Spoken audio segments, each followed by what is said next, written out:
7वां वेतनमान भी इन शिक्षकों को नहीं मिल रहा है। जो वेतन विसंगति था, लाखों में संख्या थी, उसको भी हम लोगों ने दूर किया है। ऐसी बात नहीं है। समान कार्य समान वेतन अलग चीज है। जिन्होंने बात की है उस पर हम लोग विचार कर लेंगे। नमस्कार, आप देखना शुरू कर चुके हैं लाइव सिटीज को। मेरा नाम अभिषेक है। शिक्षकों के वेतन को लेकर बिहार विधान परिषद में सवाल उठाया गया। जेडीयू के एमएलसी संजीव कुमार सिंह के द्वारा शिक्षकों के वेतन को लेकर सवाल उठाया गया। आपको बता दें कि जो शिक्षक राज्यकर्मी का दर्जा प्राप्त हो गया, जैसे विशिष्ट शिक्षक, लेकिन उनका वेतन में किस तरीके से क्या कुछ किया गया है आपको पता ही है। वेतन विसंगतियों और तमाम चीजों को लेकर जेडीयू के एमएलसी ने साफ साफ कहा कि 8वां वेतन आयोग की बात हो रही है, लेकिन शिक्षकों को तो 7वां भी नहीं मिल रहा है। तमाम बातें कहते हुए नजर आए हैं। इसके बाद शिक्षा मंत्री ने बड़ा ऐलान किया है, वो भी आप देखिए। प्राप्त हो चुका है और उत्तर में जो विभाग द्वारा उत्तर प्राप्त हुआ है उसमें महोदय समान कार्य समान वेतन की चर्चा कर दी गई है, जबकि मैं समान कार्य समान वेतन की मांग नहीं कर रहा हूं। मैं तो कह रहा हूं जो कि जब सरकार ने राज्यकर्मी बनाया तो राज्यकर्मियों के समान सारी सुविधाएं दी, लेकिन वेतन बनावटी दे दिया, कृत्रिम वेतन दे दिया। और आज कुछ देर पहले आप भी महोदय देख रहे होंगे बैठ करके वेतन संरक्षण, वेतन विसंगति, वेतन निर्धारण आदि की बात चल रही है।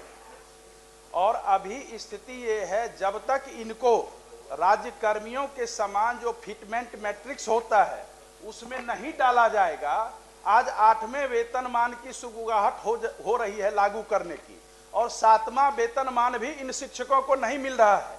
समान कार्य समान वेतन अलग चीज है। मेरी जो मांग है उसमें मंत्री महोदय ये है, अगर उनको राज्यकर्मी वाले फिटमेंट मैट्रिक्स में दे ही दीजिएगा, जब प्रोन्नति आप दे रहे हैं दीजिएगा ही, एमएससीपी के बारे में आप कह रहे हैं कीजिएगा ही, तो उनको अगर उस मैट्रिक्स में, उस वेतन संरचना में डाल दीजिएगा, कभी कोई वेतन विसंगति नहीं होगी और सदा के लिए ये विवाद जो है खत्म हो जाएगा। और ये विभाग अगर करेगी तो मुझे लगता है गुणवत्तापूर्ण शिक्षा कायम करने में बिहार देश के सबसे अव्वल राज्य में गिना जाएगा। अभी यही कमी है कि शिक्षक गुणवत्तापूर्ण शिक्षा नहीं दे पा रहे हैं। माननीय मंत्री, पढ़े लिखे की बात हो रही है, सुनील बाबू थोड़ा सा अनुसरण कीजिए। माननीय सभापति महोदय, जिन्होंने बात की है उस पर हम लोग विचार कर लेंगे।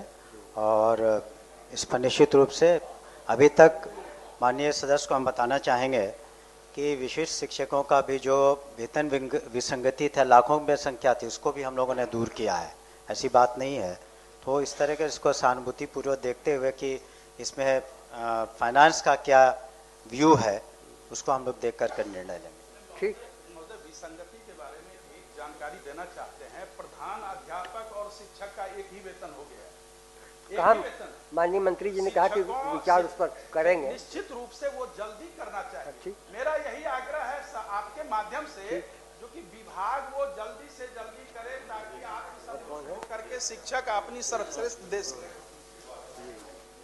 ठीक। तो आपने सुना कि किस तरीके से जेडीयू के एमएलसी संजीव कुमार सिंह ने शिक्षकों के वेतन को लेकर बड़ा सवाल उठाया कि शिक्षकों का वेतन राज्यकर्मी के दर्जे के हिसाब से होना चाहिए, उसी मैट्रिक्स में उनका वेतन देना चाहिए। इसके बाद शिक्षा मंत्री ने बड़ा ऐलान किया है।